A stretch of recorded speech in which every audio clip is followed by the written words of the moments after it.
kemarin kan FIFA baru melakukan aksi korporasi dengan melakukan refinancing gitu ya. Dan bagi Bakri sendiri secara grup, aksi refinancing itu adalah hal merupakan budaya. Nah, sebenarnya apa yang terjadi dengan Bakri dengan melakukan refinancing itu? Ya, kita harus melihat dengan sudut pandang yang cukup objektif ya. Satu persoalan yang perlu diangkat saat ini FIFA atau Bakri dengan kode BNBR ya. Kita tinjau dulu secara makro ya BNBR.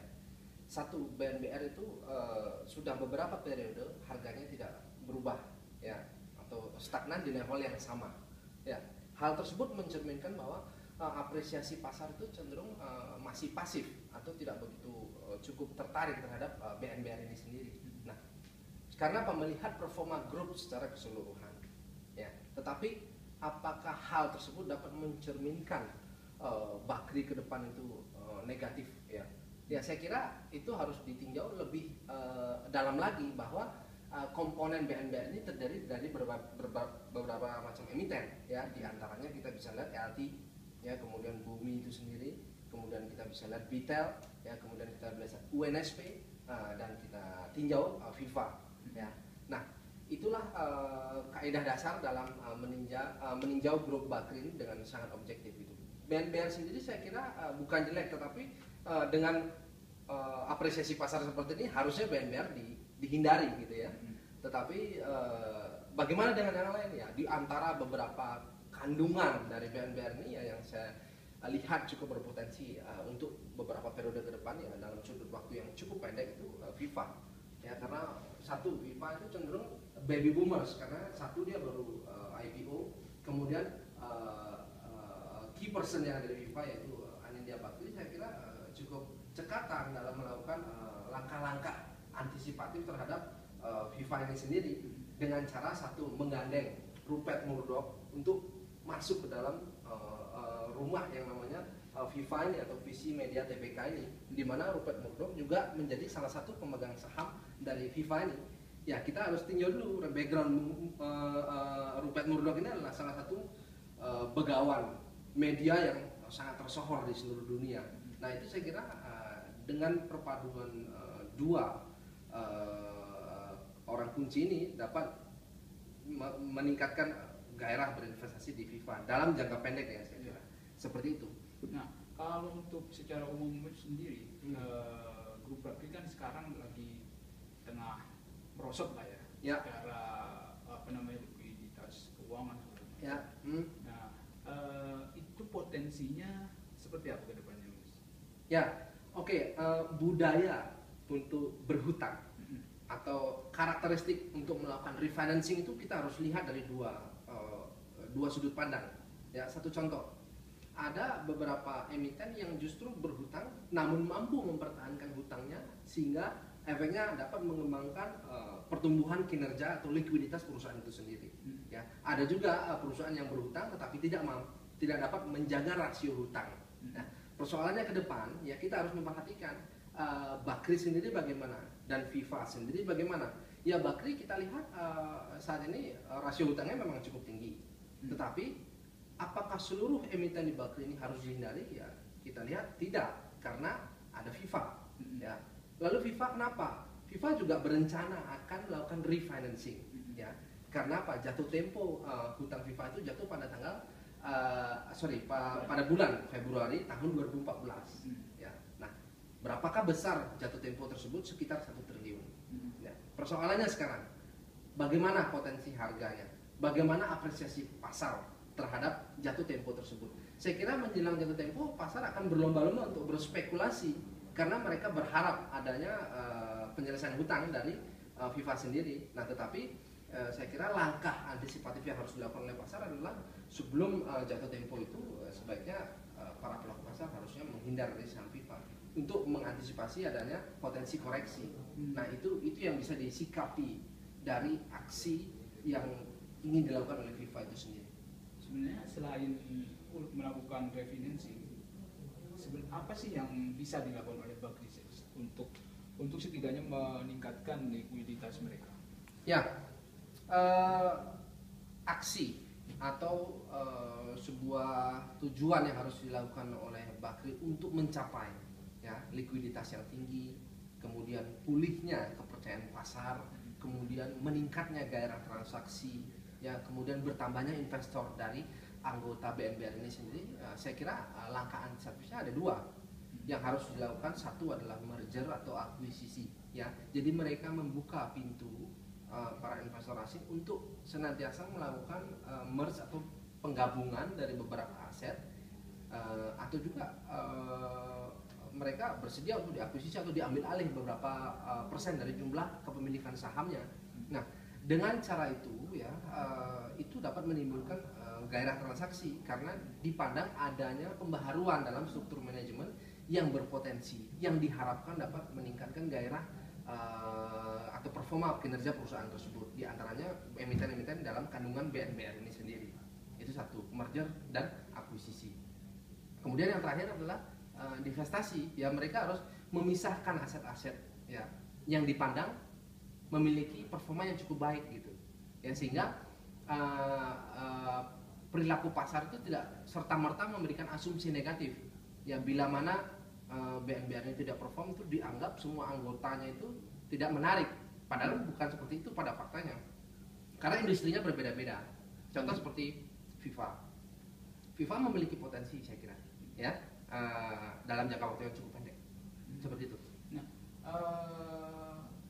selain apa namanya, banyak hal ya kasus-kasus yang memberi Bakri sendiri sehingga Bakri terpaksa melakukan menjual sahamnya, ya, terus refinansi. Nah, dengan kata lain itu kan menggali lubang gitu ya, menggali lubang, tutup lubang, tutup lubang. Terus dengan melakukan hal itu, apakah dia tidak menggali kuburannya sendiri? Dengan kata lain, suatu saat dia tidak bisa membayar apa namanya hutangnya, ya. itu bisa pilot. Kemarin kan Bakriland digugat PT. Nah seperti itu. Itu kemungkinan itu bisa terjadi nggak? Begini, untuk menilai perusahaan itu pilot atau BNBR ini pilot dalam waktu dekat, saya kira itu terlalu dini. Ya, satu sinyal yang perlu disikapi adalah kita lihat dulu bagaimana aksi Bakri untuk melego beberapa persen kepemilikannya kepada pihak lain. Nah, contoh kita bisa lihat contohnya MNC atau grup MNC sudah senantiasa melakukan konsolidasi dari kepemilikan LP. Saya kira itu langkah yang cukup baik, ya. Dan itulah konsekuensi pasar yang harus diterima, bahwa tidak selamanya pasar itu menaruh atau sebuah saham itu mampu mendominasi pergerakan pada umumnya, sehingga saya kira ini adalah refleksi daripada market, ya. Nah, menyikapinya harusnya dia ya mau tidak mau dari mayoritas sekarang menjadi pemilik saham minoritas. Nah, untuk selanjutnya ya kita lihat bagaimana grup yang memiliki mayoritas perusahaan ini dapat menumbuh kembangkan perusahaan ini. Saya kira kalau pilot itu terlalu dini, ya, tetapi yang perlu kita lihat mampukah dia bertahan, itu dulu. Saya kira untuk 1 atau 2 tahun ke depan saya kira masih bisa dinilai dia mampu survive atau bertahan. Ya, tetapi persoalannya sampai kapan kan dia mampu bertahan, kita lihat aksi perusahaan tersebut. Karena tahun depan adalah tahun pemilu, ya, di mana agenda pemilu ini sangat erat dengan Bakri sendiri gitu. Nah, itulah yang harus kita lihat. Nah, sampai mana kan nanti gairah atau denyut nadinya itu mampu berdenyut di tengah menyikapi sentimen daripada pemilu ini. Itu jawabannya. Nah, kalau prediksi Mas sendiri? Ya, terlepas dari Bakri jadi presiden atau jadi presiden itu tidak ada pengaruhnya, karena ini yang menilai Bakri harus pilot atau tidak itu adalah perilaku pasar. Tetapi yang akan terjadi ya sahamnya mungkin tidak diperhatikan lagi atau tidak menjadi sebuah saham yang diminati pasar, sehingga harganya semakin melemah, bisa kemudian harganya berada di tempat yang sama juga bisa. Nah, untuk menumbuhkan kembali kepercayaan pasar terhadap Bakri, ya, itu gimana Mas? Ya, Bakri harus rela melego sahamnya, mengajak pihak lain untuk merger, akuisisi, atau dia harus melakukan divestasi. Divestasi itu memisahkan aset-aset yang dipandang memiliki arus kas yang cukup baik untuk meningkatkan kinerja keuangan. Nah, pihak lain yang akan melakukan merger dengan Bakri itu apakah percaya sekarang sudah bobrok gitu, sudah merosot. Ya kita lihat gini, kita lihat percaya atau tidaknya. Cara indikator kepercayaan itu kita bisa lihat satu, Rupert Murdoch mau bergabung ke FIFA, ya itu salah satu ukuran di mana mereka telah memiliki proyeksi pertumbuhan FIFA itu sendiri. Nah berikutnya, apakah emiten lain diantaranya UNSP misalnya atau LT atau Bumi ini memiliki potensi? Ya kita lihat pihak lain itu justru inilah momentum mereka untuk melakukan merger dan akuisisi. Karena apa? Mereka mendapatkan nilai harga yang relatif murah. Ya, jadi ini jadi kesempatan sebenarnya ya, dan inilah dibutuhkan jiwa nasionalis yang cukup tinggi. Apakah mau melego saham ini kepada pihak asing, dalam hal ini misalnya investor asing misalnya.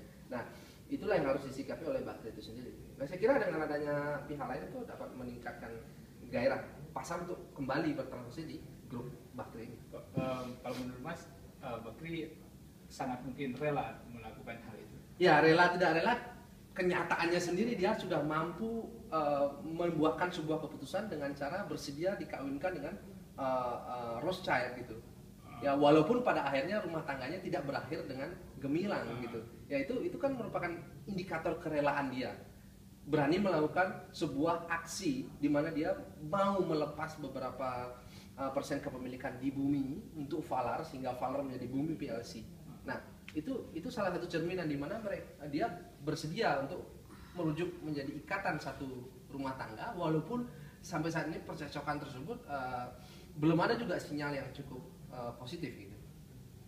Kalau menurut analisis Mas sendiri terhadap Bakri ini, yakin gak sih dia bisa membayar hutangnya sebelum jatuh tempo?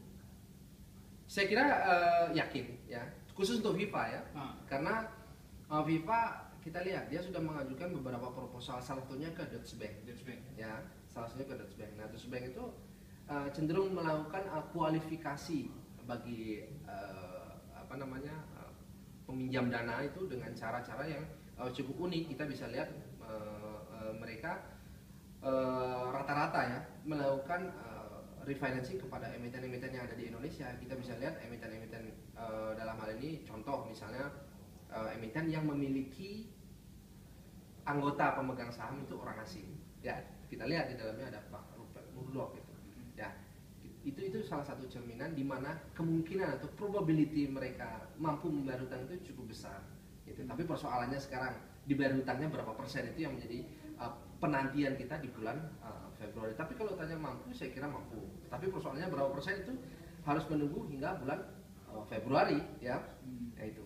Nah, terakhir Mas, aksi refinancing itu sebenarnya apakah akan membahayakan kinerja perusahaan atau gimana? Atau memang itu udah gini, refinancing itu tujuannya positif ya, karena apa? Para emiten atau pelaku usaha bersedia untuk memikirkan refinancing, berarti apa? Dia ingin melakukan performa perusahaannya itu dengan lebih baik ya, karena dia berpikir refinancing artinya harus ada sesuatu yang diatur ulang ya. Sebagai contoh kita bisa lihat refinancing yang terjadi pada FIFA ini sendiri. Berarti apa? Ketika mereka memutuskan untuk refinancing, berarti mereka memikirkan proyeksi keuangan ke depan terkait dengan hutang yang diterima. Yang jadi pokok persoalan adalah mampukah dia menahan atau menjaga rasio hutangnya agar bermanfaat bagi kinerja keuangan itu sendiri. Nah, rasio hutangnya Bakri kan udah melewati ini gitu. Gimana? Ya, Bakri, kita angkat persoalannya harus dua nih, duduk perkaranya harus jelas. Mau yang mau dibahas BNBR atau FIFA. Satu, kalau FIFA, saya kira ini adalah aksi yang cukup positif karena dia mau refinancing dengan Deutsche Bank atau dengan beberapa bank yang masuk dalam kategori bank asing.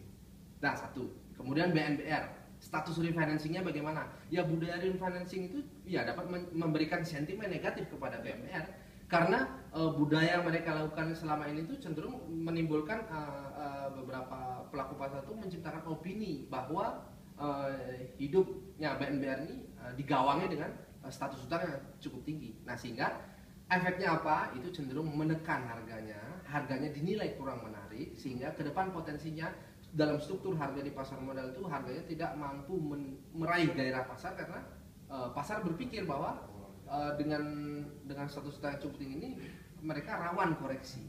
Nah, tetapi FIFA bagaimana? FIFA bagus karena apa? FIFA satu, dia baby boomers baru melantai di bursa. Kemudian kedua, saya kira background beberapa direksi dan komisioner yang ada di FIFA ini mampu menyikapi perilaku pasar hingga saat ini. Nah, jadi untuk FIFA refinancing bagus, untuk BNBR saya kira itu memberikan sentimen negatif kalau dia mau menambah hutangnya. Kita bisa lihat saja Amerika sekarang debt ceiling. Debt ceiling itu adalah sebuah agenda dengan tujuan meningkatkan status hutang. Kita bisa lihat ketika itu dideklarasikan Dow Jones itu, ya kita lihat koreksi. Ya artinya apa? Di sana persepsi masyarakat menilai bahwa bila mana sebuah agenda ekonomi diselimuti dengan hutang itu dapat berdampak negatif bila mana dipandang kinerja di masa yang lalu itu tidak membuahkan hasil. Tetapi kita lihat FIFA kan sejauh ini masih cukup menarik karena memang mereka baru juga melantai di bursa sehingga alat ukurnya itu masih sangat-sangat sempit. Nah ini sebenarnya kesempatan untuk menilai FIFA ini mampu menguat dalam jangka pendek harga sahamnya. Oke, ini terakhir kalinya mungkin ya. Ya. Apa namanya, hutang-hutang bakri kan udah menggunung nih. Terus yang bisa diandalkan tadi kan menurut Mbak Barnas sebelumnya hanya FIFA ya. Dan dengan hanya mengandalkan FIFA kan nggak mungkin bisa menutupi jeratan hutang itu. Ya. Selain apa namanya yang tadi disebut dua metode itu, ada lagi nggak yang bisa melunasi hutang-hutang bakri? Ya, dia skala atau kita bisa lihat tadi skala prioritas namanya ya. Skala prioritas itu adalah mereka harus melakukan merger atau akuisisi M&A, dan terakhir mereka harus melakukan divestasi. Ya. Alternatif lain yang harus dilakukan adalah right issue. Ya, right issue karena apa? Mereka harus menerbitkan saham. Ya, mudah-mudahan pasar tuh menilai right issue tersebut menarik sehingga saham yang diterbitkan kembali itu dapat dibeli. Nah, hasil pembelian itu mampu digunakan untuk membayar hutang, satu bisa, atau bisa melakukan buyback ya karena memperoleh dana segar dari hasil right issue. Tapi saya kira prioritas yang paling utama adalah M&A atau divestasi itu yang harus dilakukan menurut tinjauan secara objektif terhadap kondisi pasar saat ini gitu. Karena kita bisa lihat background secara luas sekali ya, kondisi dunia misalnya. Saya akan terangkan bahwa 25% obligasi yang ada di Amerika itu dikuasai oleh China. Sehingga Amerika ini sekarang hidup dengan status hutang tingkat tinggi sebenarnya. Nah, sekarang persoalannya Amerika itu adalah debitur daripada China. Jadi China itu pekerjaannya meminjamkan uang ke Amerika, kalau tidak mampu membayar obligasinya dibeli. Nah, berarti apa? Ini sebenarnya sedikit-sedikit China itu ingin menguasai Amerika dengan cara melakukan penguasaan paper asset. Ya. Nah, dengan meningkatnya status hutang Amerika itu berpotensi menyebabkan Amerika ini ditekan oleh sentimen negatif terhadap pelaku pasar karena mereka cenderung menghindar dari perdagangan di Amerika. Nah, oleh karena itu hal tersebut dapat menekan laju pertumbuhan Amerika. Sehingga ketika rata-rata aset di Amerika melemah, nah disitu kesempatan China untuk melakukan aksi merger dan akuisisi. Kurang lebih itu yang harus disikapi oleh Bakri. Itu merupakan contoh atau cerminan ya bahwa itulah situasi ekonomi dunia yang dapat merefleksi grup ini. Nah, sehingga langkah-langkah antisipatif harusnya dilakukan dengan cermat, dengan cekatan, dan harus menyikapi emiten-emiten ini mulai dievaluasi mana yang dipandang memiliki potensi untuk selanjutnya mereka berpikir bahwa adanya pihak lain untuk serta-merta bersama-sama untuk membangun kembali gairah di pasar agar mulai bertransaksi di saham-saham grup Bakri. Saya kira itu. Oke, terima kasih. Ya.